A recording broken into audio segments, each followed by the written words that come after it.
Bonjour, dans cette présentation, comment bien choisir ces certificats SSL. Nous allons voir ensemble pourquoi choisir un certificat SSL, le fonctionnement détaillé et sa mise en œuvre, les différents outils, les différents types parmi lesquels choisir, et enfin en annexe le SSL techniquement. Pourquoi un certificat SSL? Un certificat SSL permet de chiffrer les échanges entre un site web et le navigateur Internet de l'internaute. Ça permet d'éviter que les informations circulent en clair et ça permet d'authentifier le propriétaire du site web. C'est en quelque sorte la carte d'identité électronique d'un nom de domaine et d'un site web.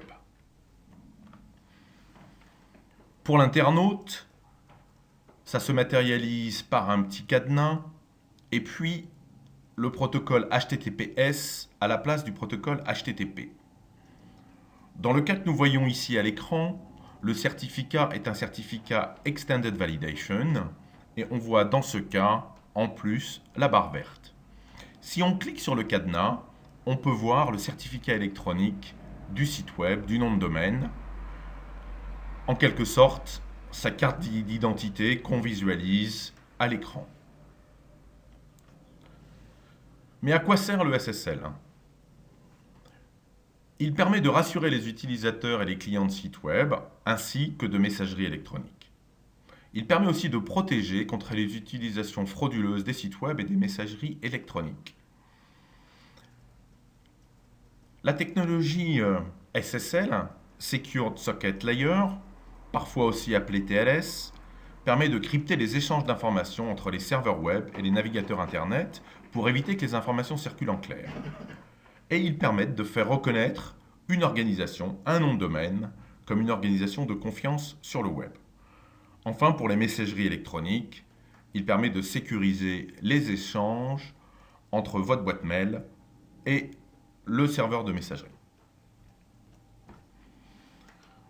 Les types de risques qui sont adressés par le SSL sont par exemple pour éviter que le login mot de passe circule en clair, pour des formulaires où vous demandez des informations confidentielles ou que les internautes ne souhaitent pas partager avec tout le monde, pour l'e-commerce, pour le paiement en ligne, pour une carte de crédit bien sûr c'est obligatoire, pour les messageries électroniques de type web, comme Outlook Web Access par exemple, pour les intranets, mais aussi pour les intranets, car ça vous évite d'avoir à mettre l'autorité de confiance dans tous les navigateurs de vos usagers. Le fonctionnement détaillé et la mise en œuvre maintenant. Les certificats SSL peuvent être utilisés pour les serveurs web, mais également pour chiffrer des VPN ou des messageries électroniques. Pour obtenir un certificat électronique, il faut tout d'abord créer la clé privée et la clé publique. C'est une opération que vous faites ou que l'administrateur du site web fait sur le serveur, soit à partir de l'interface graphique, soit à partir de commandes de type OpenSSL. Une fois que vous avez généré la clé privée et la clé publique, vous installez la clé publique sur le serveur et vous envoyez la clé publique et ce qu'on appelle la CSR, Certificate Statute Request, à une autorité de certification comme DigiCert par exemple, que vous auriez choisi, et qui va vous générer un certificat électronique associé. Attention à ne jamais laisser qui que ce soit avoir accès à cette clé privée. La clé privée est essentielle pour votre protection. L'autorité de certification effectuera des vérifications d'usage qui, en fonction du niveau du certificat SSL que vous demandez, peuvent inclure la demande d'un CABIS, une vérification de l'appartenance du nom de domaine via l'outil WHOIS, un appel à une personne qui se trouve sur le CABIS via le standard trouvé par les pages jaunes, et ainsi de suite. Attention, ces vérifications peuvent être plus ou moins complexes et il convient de s'y prendre à l'avance. Vérifiez également que votre WHOIS est bien à jour avec les informations qui conviennent. Vous faites ça auprès de votre registraire. L'autorité de certification, DigiCert par exemple, vous délivre alors, après avoir fait ces vérifications, un certificat qui correspond à votre CSR et à votre clé privée que vous pouvez installer sur votre serveur. Le schéma de fonctionnement est le suivant. Jean, par exemple, demande un certificat SSL à DigiCert pour son entreprise. Il envoie alors sa CSR et les documents requis, comme le CABIS, au tiers de confiance, à l'autorité de certification, à DigiCert. DigiCert effectue des vérifications et des validations auprès d'autorités compétentes. Ça peut être validation du CABIS, ça peut être vérification que votre nom de domaine vous appartient bien à partir du WHOIS, ça peut être vérification que vous ne faites pas partie de liste noire, par exemple. DigiCert envoie alors à Jean, à vous dans cet exemple-là, le certificat électronique. Jean l'installe sur le serveur web, et quand Marie accède au site web en HTTPS, il y a une requête qui est faite en temps réel auprès de DigiCert via un protocole qui s'appelle Online Certificate Status Protocol pour vérifier que votre certificat n'a pas été révoqué, par exemple. En faisant ça, Marie peut valider que le serveur web est bien lié à ce certificat, est bien lié à la clé privée que Jean avait générée préalablement, et donc a bien l'identité qui correspond bien. Et le protocole entre le site web et le serveur web fait que les échanges d'informations sont chiffrés. L'autorité de certification, DigiCert dans notre cas, délivre les certificats, a signé préalablement un accord avec les éditeurs de navigateurs Internet qui lui font confiance, et donc a inclus cette autorité de certification par défaut dans ces navigateurs. L'autorité de certification suit des procédures très strictes et est auditée et fait partie du CAP Forum qui rassemble les Certificate Authority and Browser, CAB, donc le forum qui rassemble les éditeurs de navigateurs et les autorités de certification. Le certificat électronique est de votre carte d'identité. Si vous essayez, et la carte d'identité du site web, si vous cliquez par exemple sur le petit cadenas sur un site affiché en HTTPS, vous verrez qui l'a délivré. Si on fait une analogie avec un permis de conduire, ça serait par exemple la préfecture. Vous voyez les dates de validation et vous voyez un ensemble d'informations, si vous cliquez sur détails, relatifs au certificat électronique, à la carte d'identité électronique du site web. Les outils maintenant. Vous pouvez utiliser des outils tels que SSL Checker qui vont vous permettre de vérifier que l'installation de votre certificat est correcte. Il existe aussi un outil qui s'appelle Certificate Inspector qui va découvrir et analyser chaque certificat dans votre entreprise. Vous pouvez aussi utiliser un outil qui est délivré par l'entreprise Qualys qui va vous permettre de bien vérifier que votre certificat est installé correctement. Installer un certificat ne suffit parfois pas. Il faut aussi bien mettre les différentes options sur votre serveur web pour que la sécurité soit totale. Maintenant, il existe pléthore de certificats SSL. Lesquels faut-il choisir?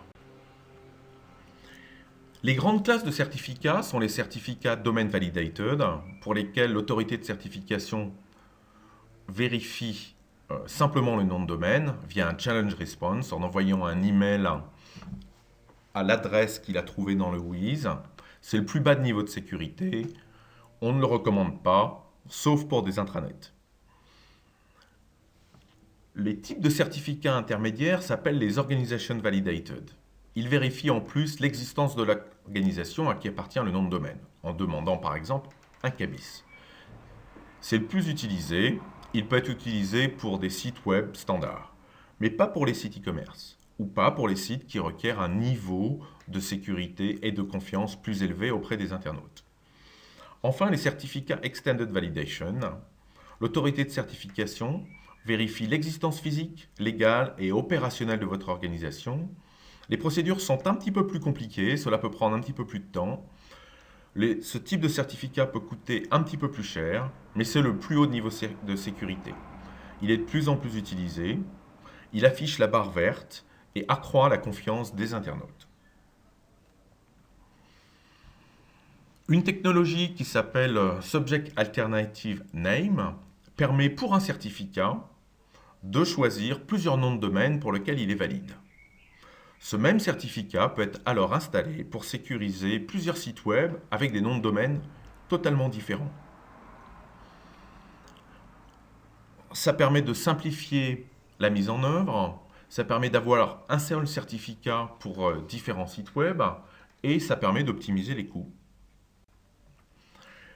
Les certificats wildcard, eux, permettent d'utiliser tous les types de sous-domaines pour un nom de domaine particulier, comme digicert.com ou votreorganisation.fr par exemple. Ce certificat peut être utilisé pour sécuriser des noms de domaine du type digicert.com, shop.digicert.com, extranet.digicert.com et ainsi de suite. Attention, ce type de certificat n'est pas disponible pour les certificats Extended Validation.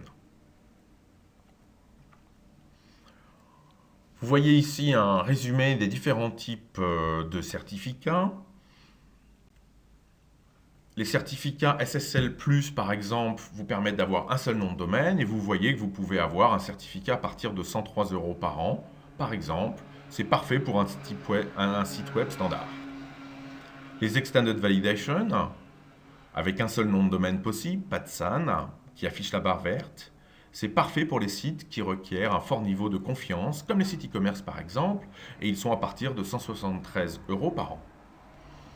Les Unified Communication, là vous avez plusieurs noms de domaine possibles qui sont utilisés par exemple pour les messageries électroniques et qui sont disponibles à partir de 179 € par an. Les Extended Validation multidomaine, donc là vous avez 3 noms de domaine inclus et vous pouvez en rajouter par la suite. Enfin les wildcards, là il n'y a pas de SAN possible. Le type est Organization Validated et c'est 352 € par an. C'est très pratique le wildcard dans le cas où vous ne savez pas à l'avance quel type de sous-domaine vous allez avoir. Donc vous pouvez par exemple enregistrer monentreprise.com et par la suite avoir shop.monentreprise.com ou bien extranet.monentreprise.com. Les certificats Extended Validation rassurent les internautes. Ils permettent d'accroître les taux de conversion, ils sont un peu plus difficiles à obtenir, un petit peu plus chers, mais très efficaces et avec une grande valeur pour l'utilisateur final, pour l'internaute. Regardez par exemple sur cette image, quel site choisiriez-vous pour vous connecter? Eh bien, la majorité des utilisateurs vont choisir le cas du haut. Une étude a été faite pour valider les certificats Extended Validation auprès des internautes. Tous les participants ont remarqué la barre verte. 93% préfèrent acheter sur des sites qui ont la barre verte. 97% sont plus enclins à fournir leur carte de crédit si elle a la barre verte. Et si la barre verte avait été enlevée d'un site web, 77% des participants n'achèteraient plus ou hésiteraient à acheter sur ce site en ligne. La progression d'utilisation de l'Extended Validation est très forte et aujourd'hui, un très grand nombre de sites web utilisent les certificats Extended Validation. Alors la taille des clés, c'est un grand débat. Aujourd'hui, il faut choisir en 2048. Il existe des tailles de clés supérieures, mais c'est inutile. 2048 est largement suffisant. Par contre, les 1024 doivent être remplacés. En termes d'algorithme, vous pouvez choisir le SHA-1 en 128 bits ou le SHA-2 en 256 bits. Nous vous recommandons néanmoins le SHA-2. Un petit goodies qui est le saut dynamique, vous rajoutez sur votre site web un petit logo, quand l'utilisateur clique dessus, il a toutes les informations relatives au certificat. Ça permet de contribuer à accroître la confiance. Voici quelques exemples de clients DigiCert. Vous avez Facebook par exemple, si vous regardez le certificat, vous voyez qu'il est délivré par DigiCert. En conclusion, les certificats SSL permettent de protéger les sites web et de rassurer les internautes. Les sites web les utilisent de plus en plus, il en existe de tout type parmi lesquels choisir. Ça permet d'accroître la confiance des internautes en vos sites web. Merci. Vous trouverez de nombreuses présentations et documents sur notre portail SlideShare. Donc vous envoyez une liste ici. Enfin, en annexe, très rapidement, techniquement, le SSL marche de la façon suivante. Le client se connecte au serveur web, lui envoie un aléa, un document aléatoire, lui demande au serveur web de le signer, ce document, qui est renvoyé au navigateur. Le navigateur vérifie que c'est bien la signature avec la clé publique du serveur web, et par conséquent que ça provient bien du serveur web. On envoie par la suite un certificat client de la LANS signé par le navigateur. Une vérification est faite du client et de la signature. Une négociation est faite de l'algorithme pour voir quels sont les algorithmes que le serveur web supporte et que le client supporte. Une clé de session est générée. Cette clé est une clé de chiffrement symétrique qui est échangée entre les deux, le client, le navigateur et le serveur web, et qui permet de communiquer de façon chiffrée ou de façon encodée.